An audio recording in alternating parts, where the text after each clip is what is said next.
ಅನಾವಶ್ಯಕವಾಗಿ ಭೂಮಿಯನ್ನು ಕೈಗಾರಿಕೋದ್ಯಮಗಳಿಗೆ ಸರ್ಕಾರನೇ ಒಪ್ಪಿಸ್ತಾ ಇರೋದು. ಕೈಗಾರಿಕೋದ್ಯಮಿಗಳಿಗೆ 200 ಎಕರೆ 300 ಎಕರೆನ್ನ ಕೊಡ್ತೀರಿ, ಯಾವ ಕಾರಣ ಕೊಡ್ತಾ ಇದ್ದೀರಿ? IMF ಎಲ್ಲರೂ ಒತ್ತು ಹೇಳ್ತಕ್ಕಂಥದ್ದು ಭೂಮಿಯ ಒಂದು ಮಾರುಕಟ್ಟೆ ಮಾಡಿ, ಕಡಲೆಪುರಿ ಕಂಡು ಭೂಮಿ ಮಾರಾಟ ಮಾಡಬೇಕು, ಬ್ಯಾಂಕ್ ಮಾಡ್ತಾ ಇದ್ದಾರೆ. ಒಂದು ಕಡೆ ಕೈಗಾರಿಕೋದ್ಯಮಿಗಳು, ಇನ್ನೊಂದು ಕಡೆ ಮಠಾಧೀಶ್ವರಗಳಿಗೆ, ರಿಲಿಜಿಯಸ್ ಇಂಟ್ರೆಸ್ಟ್ಗಳಿಗೆ, ಧಾರ್ಮಿಕ ಇಂಟ್ರೆಸ್ಟ್ಗಳಿಗೆ, ಇವೆರಡೇ ಇವತ್ತು ಹೊಸ ರೀತಿಯ ಭೂ ಮಾಲೀಕರು. ಈ ಕೈಗಾರಿಕೆಗಳಿಗೋಸ್ಕರ ನಾವು ಬದುಕುವ ಹಕ್ಕನ್ನ ಕಸಿಕೊಳ್ಳೋದು ಸರಿನಾ? 2013ರ ಒಂದು ಐತಿಹಾಸಿಕ ಕಾಯ್ದೆಯನ್ನು ಇನ್ನು ಮುಂದೆ ತಗೊಂಡು ಹೋಗಿ ರಾಷ್ಟ್ರ ಮಟ್ಟದಲ್ಲಿ ಆಗಬೇಕು. ಅವ್ರು ಹೇಳೋ ಸತ್ಯ, ಯಾಕೆಂದ್ರೆ ಇಲ್ಲಿ ಬಿಟ್ಟರೆ ಅಲ್ಲಿ ಹೋಗ್ತವೆ. ಆದರೆ ಭೂಮಿಯ ಒಂದು ವ್ಯವಹಾರ ಅವ್ಯವಹಾರ ನಮ್ಮ ರಾಜ್ಯಗಳ ನಡುವೆಯಿಂದ ಆಗಬಾರ್ದು. ಬೆಂಗಳೂರು ಪಕ್ಕದಲ್ಲೇ ಕೊಡೋದಿಲ್ಲ, ಏರ್ಪೋರ್ಟ್ ಪಕ್ಕದಲ್ಲೇ ಕೊಡೋದಿಲ್ಲ, 100 ಎಕರೆ ಕೆಳಗೆ ಕೊಡೋದಿಲ್ಲ ಅಂತ ಹೋದರೆ ಯಾವ ವಿಚಾರದ ಮೇಲೆ ನೀವು ಬೆಂಗಳೂರು ಬಿಟ್ಟು ಹೋಗ್ತೀರಿ? ಸೋಮನಿಂದ ಭೂಮಿ ಹೋಗ್ತಾ ಇಲ್ಲ, ಬೋರಿನಿಂದ ಭೂಮಿ ಹೋಗ್ಬಿಡ್ತಾ ಇದ್ವಿ. ಹೊಸ ಹೊಸ ಭೂ ಮಾಲೀಕ ವರ್ಗಗಳು ಸೃಷ್ಟಿ ಆಗ್ತಿದ್ವಿ. ಅವೆಲ್ಲರೂ ನಡೀತಿರ್ತಕ್ಕಂಥ ಅವ್ಯವಹಾರ ಈ ಭೂ ಸ್ವಾಧೀನ ಅಂತಕ್ಕಂಥದ್ದು KDB ಇಂದ ಇದು ಗಂಭೀರವಾದ ವಿಚಾರ. DCಗೆ ಒಂದು ಅವಕಾಶ ಮಾಡಿಕೊಟ್ಟಿರೋ, ಅಂದರೆ ಅಧಿಕಾರ ಕೊಟ್ಟಿರೋದ್ರಿಂದ ಇದು ದುರುಪಯೋಗ ಆಗೋ ಸಾಧ್ಯತೆ ಜಾಸ್ತಿ ಇರುತ್ತೆ ಅಂತ ಅನ್ಸಲ್ವ? ಸರ್ಕಾರ ಮತ್ತು ಈ ಒಂದು ಅರ್ಥವ್ಯವಸ್ಥೆ ನಡುವೆಗಳು ಮಾಫಿಯಾಗಳು ಉಟ್ಕೊಂಡಿದ್ದಾರೆ. ಸ್ಯಾಂಡ್ ಮಾಫಿಯಾ, ಅರಣ್ಯ ಮಾಫಿಯಾ, ಖನಿಜ ಮಾಫಿಯಾಗಳು ಅವ್ರನ್ನ ಹೆದರ್ಸ್ತಾರೆ, ಇವರು ಆಸೆ ತೋರಿಸ್ತಾರೆ. ಅಲ್ಲಿ 2 ಇಂಟು 100 ಅಂತಾರೆ 200 ಆಗೋಗ್ಬಿಡ್ತಾರೆ. ಯಾರೋ ಒಬ್ಬ ಕೈಗಾರಿಕೋದ್ಯಮ ಬಂಡವಾಳ ಹಾಕ್ಬೋದು, ರೈತ ಭೂಮಿ ಕೊಡ್ತಾನೆ.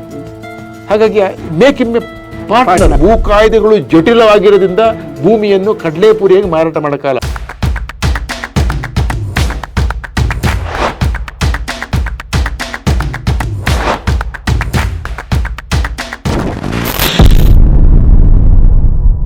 ಇಲ್ಲೊಂದು ಅನುಮಾನ ಕಾಡ್ತಾ ಇದೆ ಸರ್. ಏನಂತಂದರೆ ಈ ಕೈಗಾರಿಕೋದ್ಯಮಿಗಳು ಏನು ನಾವು ಹೇಳ್ತೀವಿ, ಹೆಸರಾಂತ ಕೈಗಾರಿಕೋದ್ಯಮಿಗಳು ನಮ್ಮ ರಾಜ್ಯ ಮೂಲದವರು ಕೂಡ, ಕೃಷಿ ಕುಟುಂಬದ ಹಿನ್ನೆಲೆ ಇದ್ದವರು ಕೂಡ ಈ ಕೈಗಾರಿಕೆ ಬೆಳೆಸೋಕ್ಕೋಸ್ಕರ ಅತಿ ಹೆಚ್ಚು ಭೂಮಿಯನ್ನು, ತಮಗೆ ಅವಶ್ಯಕತೆ ಇರೋದಕ್ಕಿಂತ ಜಾಸ್ತಿ ಹೆಚ್ಚು ಭೂಮಿಯನ್ನು ಸರ್ಕಾರದಿಂದ ಪಡ್ಕೊಂಡು ಅವುಗಳನ್ನು ಬ್ಯಾಂಕಿಗಿಟ್ಟು ಅವುಗಳ ಮೇಲೆ ಲೋನ್ ಮಾಡಿಕೊಂಡು ತಮ್ಮ ಕೈಗಾರಿಕೆ ಬೆಳೆಸ್ತಾ ಇದ್ದಾರೆ.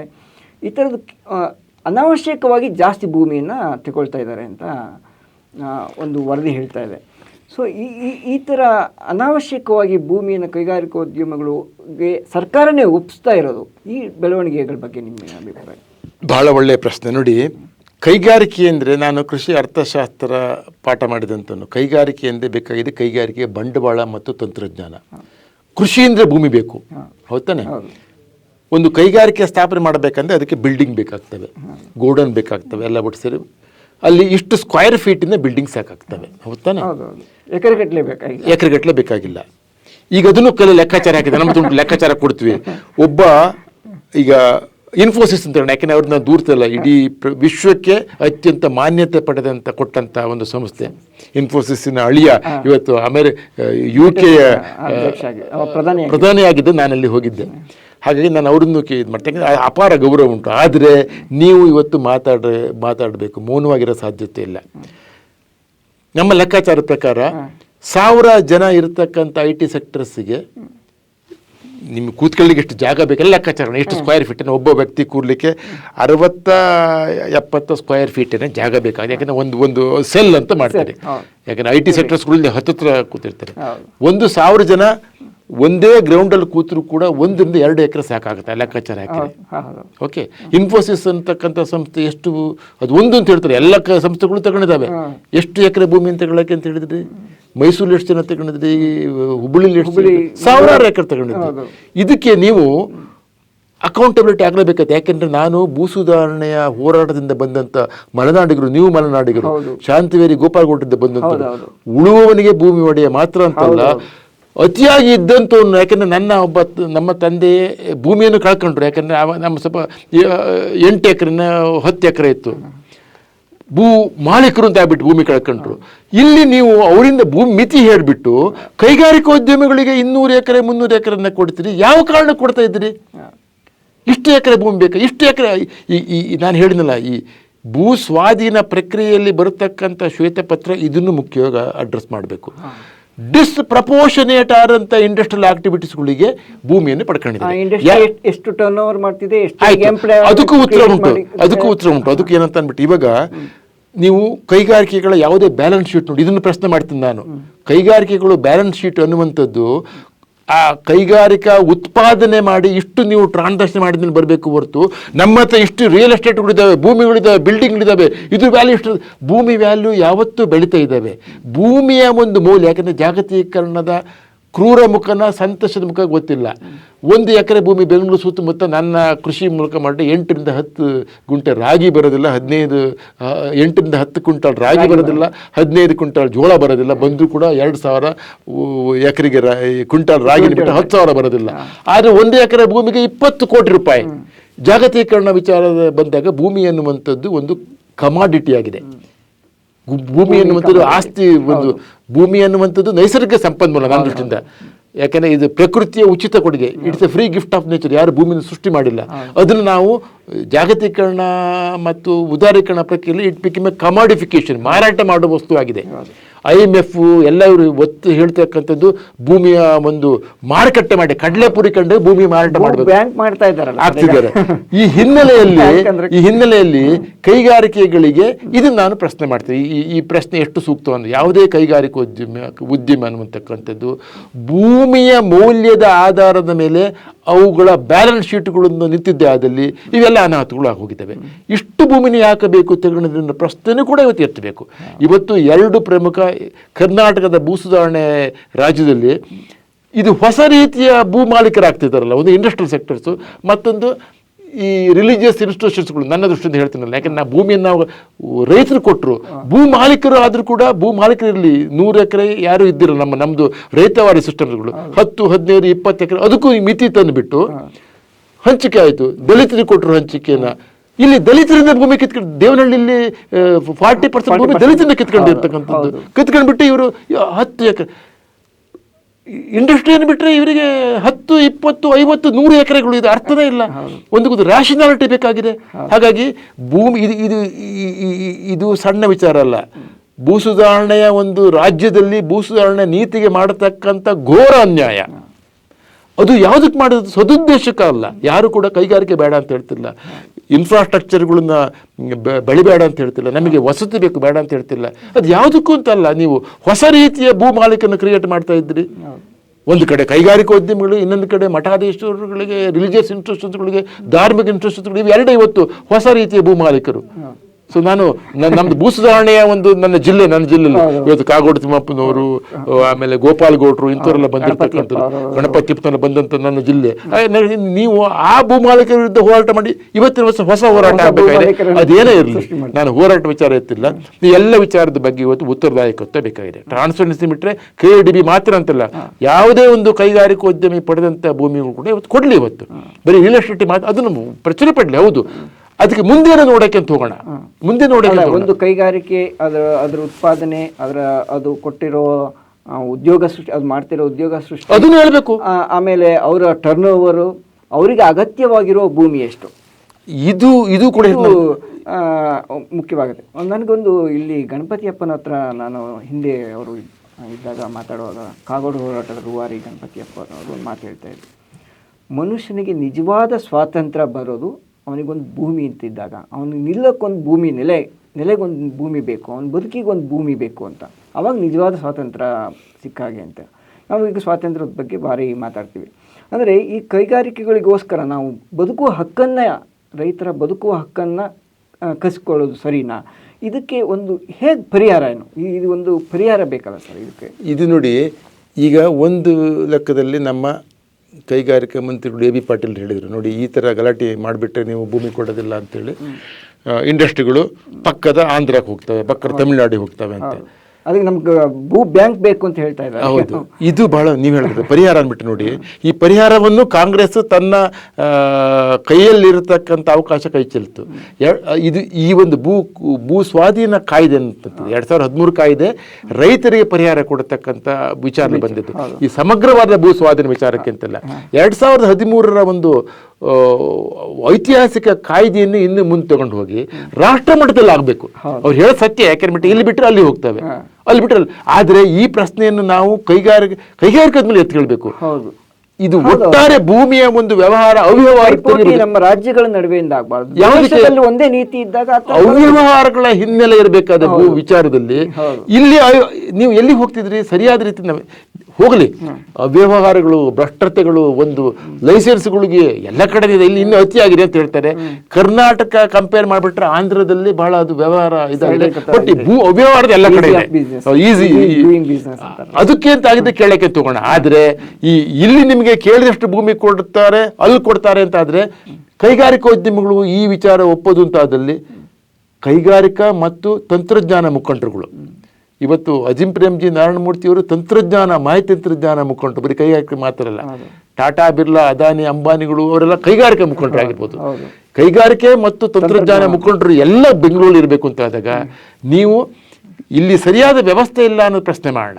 ಆದರೆ ನಾವು ಕೇಳಿದಲ್ಲೂ ಕೊಡೋದಿಲ್ಲ, ಬೆಂಗಳೂರು ಪಕ್ಕದಲ್ಲೇ ಕೊಡೋದಿಲ್ಲ, ಏರ್ಪೋರ್ಟ್ ಪಕ್ಕದಲ್ಲೇ ಕೊಡೋದಿಲ್ಲ, 100 ಎಕರೆ ಕೆಳಗೆ ಕೊಡೋದಿಲ್ಲ ಅಂತ ಹೋದರೆ ಯಾವ ವಿಚಾರದ ಮೇಲೆ ನೀವು ಬೆಂಗಳೂರು ಬಿಟ್ಟು ಹೋಗ್ತೀರಿ ಅನ್ನೋದನ್ನ ಇವೆಲ್ಲ ಚರ್ಚೆಗಳಾಗಬೇಕು, ಸಂವಾದಗಳಾಗಬೇಕು.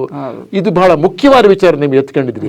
ಗಣಪತಿ ಅಪ್ಪನವರು ಹೇಳಿದ ವಿಚಾರ ಬಹಳ ಸೂಕ್ತವಾಗಿರ್ತದೆ. ಗಣಪತಿ ಅಪ್ಪನವರು ವಿಚಾರ ಇರಲಿ, ಅವರು ಗಣಪತಿ ಅಪ್ಪನವರು ಹೇಳಿದ ಬಹುಶಃ ಇವರಿಗೆ ಗೊತ್ತಿಲ್ಲ ಕಾಣುತ್ತವೆ. ಕಾಗೋಡು ಚಳುವಳಿ ಅನ್ನತಕ್ಕಂಥದ್ದು ರಾಮನ ಲೋಹಿಯ ನಮ್ಮ ಜಿಲ್ಲೆ ಬಂದಿರತಕ್ಕಂಥದ್ದು, ಉಳುವವನಿಗೆ ಹೊಲದೊಡೆತನ ಅನ್ನೋದಕ್ಕೆ ಶಕ್ತಿ ಕೊಟ್ಟಿರ್ತಕ್ಕಂಥದ್ದು. ಅದನ್ನು ದೇವರಾಜ ಅರಸು ಮುಂದೆ ಕಾಂಗ್ರೆಸ್ ಸರ್ಕಾರ ತಂತು. ಅಲ್ಲಿ ಆ ಒಂದು ಈಡಿಗರು, ತಳಮಟ್ಟದ ಸಮುದಾಯಗಳು ತಮ್ಮ ಭೂಮಿಯನ್ನು, ಭೂಮಿ ವಿಚಾರಕ್ಕೆ ಬಂದಿದ್ದಲ್ಲ, ಸಣ್ಣ ವಿಚಾರಕ್ಕೆ ಬಂದಿರೋದು, ಆಮೇಲೆ ಭೂಮಿಯ ಸುಧಾರಣೆಗೆ ಬಂತು. ನಾನು ಗಣಪತಿ ಹಬ್ಬದ ಜ್ಞಾನಿಸೋಕ್ಕೆ ಅಂತ ಹೋಗ್ತಿಲ್ಲ, ನಾವು ಚೋಮನ ದುಡ್ಡಿ ತರಕ್ಕೆ ಚೋಮನಿಗೊಂದು ಆಸೆ ಇತ್ತು.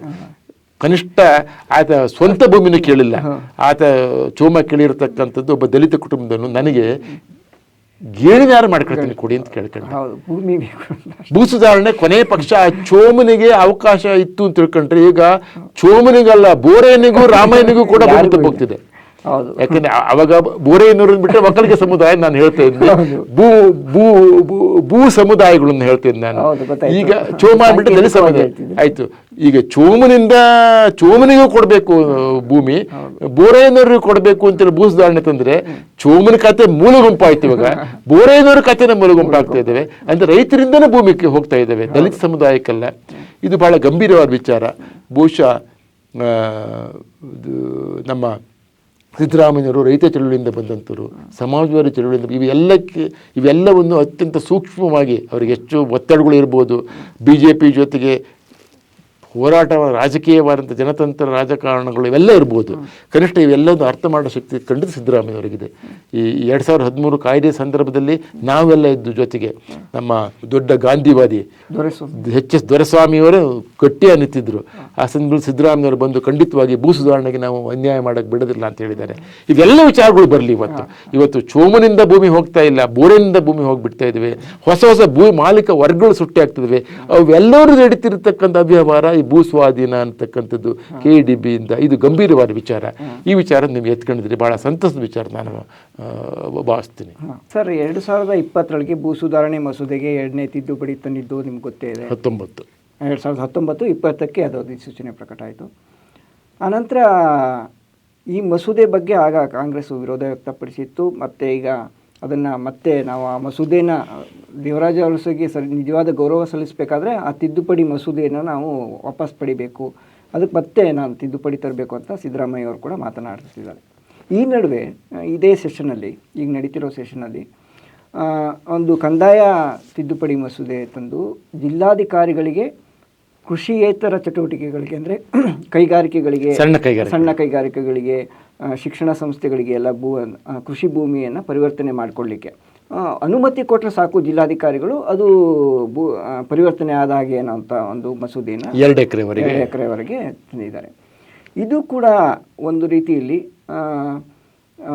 ಭೂ ಸ್ವಾಧೀನ ಪ್ರಕ್ರಿಯೆಯ ಒಂದು ಭಾಗ ಅಂತಲೇ ನಾನು ಭಾವಿಸ್ತೇನೆ. ಇದು ಹೇಗೆ ಸರ್? ಇದು ರೈತರಿಂದ ಸುಲಭವಾಗಿ ಕೃಷಿ ಭೂಮಿಯನ್ನು ಕಿತ್ತುಕೊಳ್ಳುವ ಒಂದು ವ್ಯವಸ್ಥೆ ಆಗುತ್ತಾ? ಅದರಿಂದ ಏನೆಲ್ಲ ಪರಿಣಾಮ ಆಗ್ಬೋದು? ಕೃಷ್ಣ ಬೈರೇಗೌಡರು ಅವರ ಕೆಳಗೆ ಕೃಷಿ ಇಲಾಖೆಯಲ್ಲಿ ನಾನು ಕೆಲಸ ಮಾಡಿದ್ದೀನಿ. ಅವರು ಈ ಥರದ ವಿಚಾರಗಳನ್ನು ಬಹಳ ಆಳವಾಗಿ ಅವರು ತೊಡಗಿಕೊಳ್ತಾರೆ, ಅರ್ಥ ಮಾಡಿಕೊಳ್ತಾರೆ, ತೀರ್ಮಾನ ತೆಗೆದುಕೊಳ್ತಾರೆ, ಅನುಮಾನವಿಲ್ಲ. ಅವರು ಇದ್ರ ಜೊತೆಗೆ ಡಿಜಿಟಲೈಸೇಷನ್ ದೊಡ್ಡ ಕಾರ್ಯಕ್ರಮವನ್ನು ಮಾಡಿದ್ದಾರೆ. ಪೋಡಿಯನ್ನು ಇದು ಮಾಡುವಂಥದ್ದು ಅವೆಲ್ಲದೂ ಒಂದು ಅರ್ಥದಲ್ಲಿ ಮಾಡುವಂಥದ್ದು ಒಳ್ಳೆಯ ಕೆಲಸಗಳನ್ನು ಮಾಡ್ತಿದ್ದಾರೆ ಮತ್ತು ಎಲ್ಲರೂ ಅರ್ಥ ಮಾಡ್ಕೊಂಡು ನಾನು ಹೇಳಿದಲ್ಲ ಈ ಮೂಲಭೂತ ವಿಚಾರಕ್ಕೆ ಸ್ವಲ್ಪ ಇಳಿಬೇಕು. ಯಾಕಂದರೆ ಇದು ಭೂ ಸುಧಾರಣೆ ಮತ್ತು ಭೂ ಸ್ವಾಧೀನಗಳ ನಡುವೆ ಲಾರ್ಜರ್ ಕಾಂಟೆಕ್ಸ್ಟಲ್ಲಿ ನೋಡಬೇಕಾಗಿದೆ. ಇದು ವಿಚಾರ ಬಂದಿಲ್ಲ 2 ಎಕರೆಗೆ ಇದು ಇಲ್ಲಿ ಭೂ ಸ್ವಾಧೀನ ಅಂತಲ್ಲ, ಭೂ ಸ್ವಾಧೀನ ಅಂದ್ಬಿಟ್ಟು ಕೇತ್ಕೊಳ್ತಾರೆ. ಇದು ಸಣ್ಣ ಕೈಗಾರಿಕೆ, ಇದು ಕೃಷಿ ಬಿಟ್ಟು ಹೋಗತಕ್ಕಂಥದ್ದು ಅನುಮಾನ ಇಲ್ಲ. ಕೈಗಾರಿಕೆಗೋಸ್ಕರ ಅದು ಸಣ್ಣ ಕೈಗಾರಿಕೆಗಳಿಗೆ. ಇಲ್ಲಿ ಮತ್ತೊಂದು ಉಂಟು, ಕೈಗಾರಿಕೆ ಅಂದ ತಕ್ಷಣ ನಾವು ದೊಡ್ಡಗಳು 100 ಎಕರೆಗಳು 1000 ಕೋಟಿ ಬಂಡವಾಳ, ಫಾರಿನ್ ಬಂಡವಾಳಗಳು ಅಂತಲ್ಲ. ನಿಜವಾದ ಈ ರಾಜ್ಯಕ್ಕೆ ಈ ದೇಶಕ್ಕೆ ಬೇಕಾದಂಥ ಕೈಗಾರಿಕೆಗಳು ಸಣ್ಣ ಸೂಕ್ಷ್ಮ ಮತ್ತು ಮಧ್ಯಮ ಕೈಗಾರಿಕೆಗಳು, MSME. ಅದರಲ್ಲೂ ಸಣ್ಣ ಮತ್ತು ಸೂಕ್ಷ್ಮ ಅವು ನಿಜವಾದ ಎಂಪ್ಲಾಯ್ಮೆಂಟ್ಗಳನ್ನ ಕೊಡ್ತಕ್ಕಂಥದ್ದು ನಮಗೆ. ಆಮೇಲೆ ಅವರು ಬೆಂಗಳೂರು ಸುತ್ತಬೇಕು ಅಂತ ಕೇಳ್ತಾ ಇಲ್ಲ, ಎಲ್ಲಕ್ಕಿಂತ ಹೆಚ್ಚಾಗಿ ಅವ್ರು ಕೇಳ್ತಿರ್ತಕ್ಕಂಥ ಶೆಡ್ ಕೊಟ್ಟರೆ ಸಾಕು ಅಂತ ಕೇಳ್ತಿದ್ದಾರೆ. ಆ ಹಿನ್ನೆಲೆಯಲ್ಲಿ ಈ ತೀರ್ಮಾನ ತೆಗೆದುಕೊಂಡಿದ್ದು ಸ್ವಾಗತಾರ್ಹ. ಯಾಕಂದರೆ 2 ಎಕರೆ ತನಕ ಮಾಡಬೇಕು ಅಂತ ಆದಾಗ 2 ಎಕರೆ ತನಕ ಮಾಡೋಂಥದ್ದು ರೈತರಿಂದ ನೇರವಾಗೋದು. ಇಲ್ಲೂ ಕೂಡ ಹೇಳ್ತಿರಲಿಲ್ಲ, ಸದ್ಬಳಕೆಯ ಒಂದು ಕ್ಲಾಸ್ ಇರಬೇಕು. 2 ಎಕರೆ ರೈತರಿಂದ ಎಜುಕೇಷನ್ನು ನನಗಿನ್ನು ಸ್ಪಷ್ಟವಾಗಿ ಗೊತ್ತಿಲ್ಲ. ಯಾಕೆಂದರೆ 2013 ಕ್ಲಾಸಲ್ಲಿ ಬಂದಿರತಕ್ಕಂಥದ್ದು 2013 ಕಾಯ್ದೆಯಲ್ಲಿ, ಕೇಂದ್ರ ಸರ್ಕಾರದ ಕಾಯ್ದೆಗಳಲ್ಲಿ ಬಂದಿರತಕ್ಕಂಥ 2 ಬಹಳ ಮುಖ್ಯ ವಿಚಾರ. ಒಂದು ಕನ್ಸೆಂಟು, ಮತ್ತೊಂದು ರ್ಯಾಷನಾಲಿಟಿ. ಇದು ಹೇಳಿದ ಭೂಮಿಯ ಒಂದು ಪರಿವರ್ತನೆ, ಭೂಮಿಯ ಆಸ್ತಿಯನ್ನು ಪರಿವರ್ತನೆ, ಭೂಮಿಯ ಬಳಕೆಯನ್ನು ಪರಿವರ್ತನೆ, ಕೃಷಿಯಿಂದ ಕೃಷಿಯೇತರಕ್ಕೆ, ರೈತರಿಂದ ಬೇರೆ 2 ವಿಚಾರದಲ್ಲಿ ಸೂಕ್ಷ್ಮವಾಗಿರಬೇಕು ಅಂತ ಆದಾಗ 2 ಎಕರೆ ಖಂಡಿತ ಸಣ್ಣ ಕೈಗಾರಿಕೆಗಳು ಬೇಕು ಅಂತ ಆದಾಗ ಈ ಸಣ್ಣ ಕೈಗಾರಿಕೆ ನನ್ನ ಪ್ರಕಾರ ಯಾವುದೇ ಒಂದು IT ಮಾಡೋಂಥವ್ರಿಗೆ ಇನ್ಫೋಸಿಸ್ಗಳು ಕೂಡ ಸರಿಯಾಗಿ ಮಾಡ್ತಕ್ಕಂಥ 2 ಎಕರೆ ಸಾಕಾಗ್ತದೆ. 2 ಎಕರೆ ಸಣ್ಣ ವಿಚಾರ ಅಲ್ಲ, ಅದಕ್ಕೆ ಅವ್ರು ಕಟ್ಟೋದು ಬಿಲ್ಡಿಂಗು. ಅವ್ರು ಬಾಕಿದ್ರೆ ಕಳೆ ತೆಗೆದವ್ರಿಗೆ ಕಷ್ಟ ಆಗ್ತವೆ. ಇರಲಿ, ಇದು ಬಹಳ ಸ್ವಾಗತಾರ್ಹ ನಾನು ಭಾವಿಸ್ತೀನಿ. ಆದರೆ ಸದ್ಬಳಕೆ ಆಗುತ್ತೋ ನೋಡಬೇಕು. ಇದರಲ್ಲಿ ಇಲ್ಲೂ ಕೂಡ ಹೇಳ್ತಾರೆ, ಜಿಲ್ಲಾಧಿಕಾರಿಗಳಿಗೆ DCಗೆ ಒಂದು ಅವಕಾಶ ಮಾಡಿಕೊಟ್ಟಿರೋ, ಅಂದರೆ ಅಧಿಕಾರ ಕೊಟ್ಟಿರೋದ್ರಿಂದ ಇದು ದುರುಪಯೋಗ ಆಗೋ ಸಾಧ್ಯತೆ ಜಾಸ್ತಿ ಇರುತ್ತೆ ಅಂತ ಅನ್ಸಲ್ವಾ? ಲೋಕಲ್, ಯಾಕಂದ್ರೆ ಈಗ ನಮ್ಮ ದೇಶವನ್ನ ಈಗ ಮಾಫಿಯಾಗಳು ಹೇಳ್ತೀನಲ್ಲ, ಇದನ್ನು ಅರ್ಥ ಮಾಡಿ. ಈ ಜಾಗತೀಕರಣ ಪ್ರಕ್ರಿಯೆಗಳಲ್ಲಿ ಸರ್ಕಾರ ಮತ್ತು ಈ ಒಂದು ಅರ್ಥವ್ಯವಸ್ಥೆ ನಡುವೆಗಳು ಮಾಫಿಯಾಗಳು ಹುಟ್ಕೊಂಡಿದ್ದಾರೆ. ನಿಮ್ಮ ಮಲೆನಾಡು ಕಡೆ ಬಂದಾಗ ಭೂ ಮಾಫಿಯಾ, ನೀವು ಏನಂದ್ರೆ ಗ್ರಾನೈಟ್ ಮಾಫಿಯಾ, ಸ್ಯಾಂಡ್ ಮಾಫಿಯಾ, ಅರಣ್ಯ ಮಾಫಿಯಾ, ಖನಿಜ ಮಾಫಿಯಾಗಳು. ಈ ಮಾಫಿಯಾಗಳು, ಖನಿಜ ಮಾಫಿಯಾಗಳು ಎಲ್ಲ, ಗಣಿ ಮಾಫಿಯಾಗಳು ದೊಡ್ಡದೆ. ಅದ್ರ ಮೂಲಕ ಈಗ ನಮ್ಮಲ್ಲಿ ಬರ್ತಕ್ಕಂಥ ಪರಿಸರ ದೃಷ್ಟಿಯಿಂದ ದೊಡ್ಡ ಮಾಫಿಯಾ ಅಂತ ಹೇಳಿಬಿಟ್ರೆ ಇವತ್ತು ಮರಳು ಮಾಫಿಯಾಗಳು. ಈ ಭೂ ಮಾಫಿಯಾಗಳು ಹುಟ್ಕೊಂಡ್ಬಿಡ್ತಾರಲ್ಲಿ. ಯಾಕೆಂದಾಗ ಇದನ್ನ ಉದ್ದೇಶದಿಂದ ಸದುದ್ದೇಶ ಮಾಡತಕ್ಕಂಥ, ಅದು ಸರ್ಕಾರಕ್ಕೆ ಚೆನ್ನಾಗಿ ಗೊತ್ತಿದೆ. ಬಹುಶಃ ಕೃಷ್ಣ ಕೂಡ ಇದು ಇನ್ನೂ ಚೆನ್ನಾಗಿ ಅರ್ಥ ಆಗ್ತದೆ. ಉದ್ದೇಶಪೂರ್ವಕವಾಗಿ ಸಣ್ಣ ಮತ್ತು ಅತಿ ಸಣ್ಣ ಕೈಗಾರಿಕೆಗಳಿಗೆ ರೈತನಿಗೆ ಯಾವುದೇ ರೀತಿಯ ಒತ್ತಡ ಇಲ್ಲದೆ, ಬಲಾತ್ಕಾರ ಇಲ್ಲದೆ, ಅದು ಕೂಡ ಹೇಳ್ತೀನಲ್ಲ, ಕೆಲವೊಂದು ಕ್ಲಾಸನ್ನು ತರಬೇಕು. ಕೃಷಿ ಭೂಮಿ ಅಂತ ಆದಾಗ ಸ್ವಲ್ಪ ನೋಡ್ಕೊಳ್ಳಿ. ಯಾಕಂದಾಗ ಇವತ್ತು ಕೃಷಿ ಭೂಮಿಯಿಂದ ಆಹಾರ ಭದ್ರತೆ ವಿಶ್ವ ಮಟ್ಟದಲ್ಲಿ ಕೊಡ್ತಕ್ಕಂಥ ಅಂಕಿಅಂಶ. ಯಾಕಂದರೆ ನಾವಿವತ್ತು ಆಹಾರ ಅಂದ್ಬಿಟ್ಟು ವಿಶ್ವ ಮಟ್ಟದಲ್ಲಿ, ವಿಶ್ವ ಮಾನವನ ಕುವೆಂಪು ಹೇಳಿದರು, ವಸುದೈವ ಕುಟುಂಬ, ವಿಶ್ವಕ್ಕೆ ಅನ್ನ ಬೇಕು. ವಿಶ್ವದಲ್ಲಿ ಇವತ್ತು 30 to 40% ಇವತ್ತು ತೀವ್ರ ಹಸಿವಿನಿದ್ದಾರೆ. ಇಂಡಿಯಾ ದೇಶದಲ್ಲಿ ಇವತ್ತು 20% ಇದ್ದಾರೆ. ಹಾಗಿರಿಂದ ವಿಶ್ವಕ್ಕೆ ಕೃಷಿಯೋಗಿ ಭೂಮಿ ಮೀರತಕ್ಕಂಥ ಕೇವಲ 10% ಮಾತ್ರ ಅಂಕಿಅಂಶಗಳ ಪ್ರಕಾರ ನಾನು ಕೊಡ್ತೀನಿ. ನಮ್ಮಲ್ಲಿ ಇನ್ನೂ ಕಡಿಮೆ ಆಗಿದೆ. ಹಾಗಿಂದ ಕೃಷಿಯೇತರ ಆ ಒಂದು ಇದ್ರ ಬಗ್ಗೆ ಸಂಪೂರ್ಣ ವಿವರ ಗೊತ್ತಿಲ್ಲ. ಇದು ಕೈಗಾರಿಕೆಗಳಿಗೆ ಕೃಷಿಯೇತರ ಭೂಮಿ ಹೋಗುವಂಥದ್ದು ಹೋಗಲಿ, ಯಾವುದೇ ರೀತಿಯ ಮಾಫಿಯಾ ಕೈವಾಡ ಬರ್ತದೆ. ಯಾಕೆಂದರೆ ಅಲ್ಲೂ ಕೂಡ ಅಲ್ಲಿ ಏನಾಗ್ಬೋದು ಅಂದ್ಬಿಟ್ಟು ನಿಮ್ದು 2 ಎಕರೆ ಅವ್ರದ್ದು 2 ಎಕರೆಗಳು ಬಿಟ್ಟು, ಅದು ಸಣ್ಣ ಕೈಗಾರಿಕೆ ಅಂತಲ್ಲ, ಅತ್ಯಂತ ದೊಡ್ಡ ಕೈಗಾರಿಕೆಗಳಿಗೆ 10 ಜನ ಸೇರಿಬಿಟ್ರೆ ನೀವು ಕೊಡ್ತೀರಿ, ಅವ್ರು ಕೊಡಕ್ಕೆ ಒಪ್ಪೋದಿಲ್ಲ, ಅವ್ರನ್ನ ಹೆದರ್ಸ್ತಾರೆ, ಇವರು ಆಸೆ ತೋರಿಸ್ತಾರೆ. ಅಲ್ಲಿ 2 × 100 ಅಂತಂದ್ರೆ 200 ಆಗೋಗ್ಬಿಡ್ತಾರೆ. ಈ ಎಲ್ಲ ಎಚ್ಚರಿಕೆ ಬರೋದಂತಾದ್ರೆ ಇದು ಸ್ವಾಗತಾರ್ಹ. ಯಾಕೆಂದರೆ ನಾವು ಇವತ್ತು ಸಣ್ಣ ಮತ್ತು ಅತಿ ಸಣ್ಣ ಕೈಗಾರಿಕೆಗಳು, ಖಾಸಗಿಯಾದರು ಅಷ್ಟೇ ರೈತ ಪರವಾಗಿರ್ತಕ್ಕಂಥದ್ದು ಕೈಗಾರಿಕೆ. ನಮಗೆ ಬೇಕಾಗಿರೋ ಕೈಗಾರಿಕೆ, ಅದು ಬೇಡ ಅಂತ ಹೇಳ್ತಾ ಇಲ್ಲ, ಇದು ಮೂಲೆ ಗುಂಪಾಗಲಿಕ್ಕೆ ಕೂಡುದು. ಆ ದೃಷ್ಟಿಯಿಂದ ಅನುಕೂಲ. ಯಾಕೆ ರೈತರ ಹತ್ರ ಭೂಮಿ ಉಳಿತು ಅಂದ್ಬಿಟ್ರೆ ನಮ್ಮಲ್ಲಿ ನೀವು ಕೊಡಬೇಕು ಅಂದ್ರೂ ಕೊಡೋಕ್ಕಾಗಲ್ಲ. ಯಾಕಂದ್ರೆ ನಿಮ್ಮ ಹತ್ರ ಸರಿಯಾದ ಲ್ಯಾಂಡ್ ರೆಕಾರ್ಡ್ ಇರಲ್ಲ. ನಾವು ತಗೊಳ್ಬೇಕು ಅಂತ ಹೇಳೋಕ್ಕಾಗಲ್ಲ. ಯಾಕಂದ್ರೆ ನನಗೆ 100 ನಿಬಂಧನೆ ಇತ್ತು ಹಿಂದೆ. ನಾನು 25 ಸಿದ್ದರಾಮಯ್ಯವರು 25 ಲಕ್ಷ ಗರಿಷ್ಠ ಮಿತಿ ತಂದರು. ನಾನು ಕೃಷಿನ ಹೊಂದಿರಬೇಕಾಗಿತ್ತು. ಹಾಗಾಗಿ ಒಟ್ಟಾರೆ ಭೂ ಕಾಯ್ದೆಗಳು ಜಟಿಲವಾಗಿರೋದ್ರಿಂದ ಭೂಮಿಯನ್ನು ಕಡಲೆಪುರಿಯಾಗಿ ಮಾರಾಟ ಮಾಡೋಕ್ಕಾಗಲ್ಲ. ಅದು ಉದ್ದೇಶಕ್ಕೆ ದಕ್ಷಿಣದಲ್ಲಿ ಆಂಧ್ರ, ತಮಿಳುನಾಡು, ಕೇರಳ ಹೋಲಿಸಿದ್ರು ಕೂಡ ನಮ್ಮಲ್ಲಿ ಭೂ ಸುಧಾರಣಾ ಕಾಯ್ದೆ ಇರೋದ್ರಿಂದ ಭೂಮಿಯನ್ನು ಕೃಷಿಯೇತರ ಚಟುವಟಿಕೆ ಹೋಗಿದ್ದು ಬಹಳ ಕಡಿಮೆ ಇತ್ತು. ಈಗ ಅದು ನನಗೆ ಆಹಾರ ಭದ್ರತೆ ವಿಚಾರದಲ್ಲಿ ರಾಜ್ಯಕ್ಕೆ ಸಾಧ್ಯತೆಯೇ ಇಲ್ಲ. ಕೈಗಾರಿಕೆ ಬರಲಿ, ಯಾರೇ ಬಂದಿರಲಿ. ಆದರೆ ಕೃಷಿ ಭೂಮಿಯನ್ನು, ಆಮೇಲೆ ಪರಿಸರ ಸಮಸ್ಯೆಗಳು ಬಂದಿದ್ದಾವೆ, ಇವೆರಡು ದೃಷ್ಟಿಯಿಂದ ನೋಡ್ಕೊಂಡ್ಬಿಟ್ಟು ಮುಂದೆ ಹೆಜ್ಜೆ ಇಡಬೇಕು. ಒಂದು, ಇಲ್ಲೂ ಕೂಡ ಭೂ ಮಾಫಿಗಳು ಬಂದು ಸಣ್ಣ ಕೈಗಾರಿಕೆಯಿಂದ ದೂರವಾಗತಕ್ಕಂಥ ಸಾಧ್ಯತೆ ಇದ್ದಾವೆ. ಎರಡನೇದು ಆಹಾರ. ಈ ಎರಡು ವಿಚಾರ ಬಂದಿದ್ದೇ ಆದಲ್ಲಿ 2 ಎಕರೆವರೆಗೆ ಕೃಷಿ ಭೂಮಿಗೆ ಮಾಡೋಂಥದ್ದು, ಕೃಷಿ ಭೂಮಿನ ಪರಿವರ್ತನೆ ಅವಕಾಶ ಕೊಟ್ಟಿರತಕ್ಕಂಥದ್ದು ಒಪ್ಪಬಹುದು, ಯೋಚನೆ ನೋಡಬೇಕಾಗಿದೆ. ಕರ್ನಾಟಕಕ್ಕೆ ಯಾವ ರೀತಿಯ ಸಮಗ್ರ ಭೂ ಸ್ವಾಧೀನ ನೀತಿ ಬೇಕು ಅಂತ 20ನೇ ತಾರೀಕು ಭೂ ಸ್ವಾಧೀನ ನೀತಿ ಬೇಕು. 2013 ಕಾಯ್ದೆಯನ್ನು ಮುಂದೆ ತಗೊಂಡು ಹೋಗಬೇಕು. ಅಂದರೆ ರೈತರಿಗೂ ಹಿತ ರಕ್ಷಣೆ ಆಗಬೇಕು, ಆಹಾರ ಭದ್ರತೆಗೂ ತೊಂದರೆ ಆಗಲಿಕ್ಕೂಡದು, ಕೈಗಾರಿಕೆಗಳ ಬೆಳವಣಿಗೆಗಳಿಗೆ ತೊಂದರೆ ಆಗಬೇಕು, ಅದರಲ್ಲೂ ಕೂಡ ಸಣ್ಣ ಮತ್ತು ಅತಿ ಸಣ್ಣ ಕೈಗಾರಿಕೆಗಳು ಬೆಳಿಬೇಕು. ಕರ್ನಾಟಕ ಈ ದೇಶಕ್ಕೆ ಒಂದು ಮಾದರಿಯಾದಂಥ ಭೂ ಸ್ವಾಧೀನ ದಾರಿಯನ್ನು ಕೊಡುತ್ತೆ ಅಂತ ಹೇಳ್ಬಿಟ್ಟು ಬಹುಶಃ ಸಿದ್ದರಾಮಯ್ಯ ಸರ್ಕಾರಕ್ಕೆ ನಾವೊಂದು ಅಪ್ರೋಚ್ ಪೇಪರ್ ಮಾಡಬೇಕು ಅಂತಿದ್ವಿ. ಕೈಗಾರಿಕೋದ್ಯಮದಲ್ಲಿ ರೈತರನ್ನು ಒಳಗೊಳ್ಳುವ ಪ್ರಕ್ರಿಯೆ ಯಾಕೆ ಬರಬಾರ್ದು? ಈಗ ಯಾರೋ ಒಬ್ಬ ಕೈಗಾರಿಕೋದ್ಯಮ ಬಂಡವಾಳ ಹಾಕ್ಬೋದು, ರೈತ ಭೂಮಿ ಕೊಡ್ತಾನೆ. ಹಾಗಾಗಿ ಮೇಕ್ ಇಮ್ ಎ ಪಾರ್ಟ್ನರ್, ಪಾಲುದಾರರು ಮಾಡ್ಕೊಳ್ಬಾರ್ದು, ಶೇರ್ ಹೋಲ್ಡರ್ಸ್ ಯಾಕೆ? ಅವಾಗ ಏನಾಗ್ತದೆ ಅಂದರೆ ಭೂ ಸ್ವಾಧೀನ ಪ್ರಕ್ರಿಯೆ ಮಾತ್ರ ಅಂತಲ್ಲ, ಕೈಗಾರಿಕೋದ್ಯಮದಲ್ಲಿ ಇನ್ಕ್ಲೂಸಿವ್ ಗ್ರೋತ್ ಆಗ್ತವೆ, ರೈತರನ್ನು ಒಳಗೊಳ್ತಕ್ಕಂಥದ್ದು. ಅವರು ಪುನರ್ ನೆಲೆ ಮತ್ತು ಪುನರ್ ವಸತಿ, ನಿಮ್ಮನ್ನು ಭೂಮಿ ಕಿತ್ಕೊಂಡಾಗ ನಿಮಗೊಂದು ರೈತನಿಗೆ ನಾವು ಆ ಒಂದು ಕೈಗಾರಿಕೆಯಲ್ಲಿ ಕೆಲಸ ಕೊಡ್ತಕ್ಕಂಥದ್ದು. ಅದಕ್ಕೂ ಮುಖ್ಯವಾಗಿ ರೈತರು ಕೈಗಾರಿಕೆ ಪಾರ್ಟ್ನರ್ ಯಾಕಾಗಬಾರ್ದು? ಸಿದ್ದರಾಮಯ್ಯ ಸರ್ಕಾರಕ್ಕೆ ಇದೊಂದು ಅವಕಾಶ ಅಂತ ನಾನು ಹೇಳ್ತೀನಿ, ಒಳ್ಳೆಯ ತರ್ತಕ್ಕಂಥದ್ದು. ಇದು ನನ್ನ ಒಂದು ವಿಚಾರ. ಅನ್ನಕ್ಕೆ ಆಪತ್ತು ಬಂದಿರೋ ಈ ಸಂದರ್ಭದಲ್ಲಿ ಕೃಷಿಯ ಭೂಮಿಯನ್ನು ಬೇರೆ ಚಟುವಟಿಕೆಗಳಿಗೆ ಪರಿವರ್ತನೆ ಮಾಡೋದ್ರ ಕುರಿತು ಬಹಳ ವಿವರವಾದ ಮಾಹಿತಿಯನ್ನು ನಮಗೆ ಒದಗಿಸಿದ್ರಿ ಪ್ರಕಾಶ್ ಕಮ್ಮಡಿ ಅವರೇ. ನಿಮಗೆ ನಮ್ಮ ಈ ಕಾರ್ಯಕ್ರಮದಲ್ಲಿ ಭಾಗವಹಿಸಿದ್ದಕ್ಕಾಗಿ ದ ಫೈಲ್ ಟೀಮ್ನ ವತಿಯಿಂದ ಧನ್ಯವಾದಗಳು.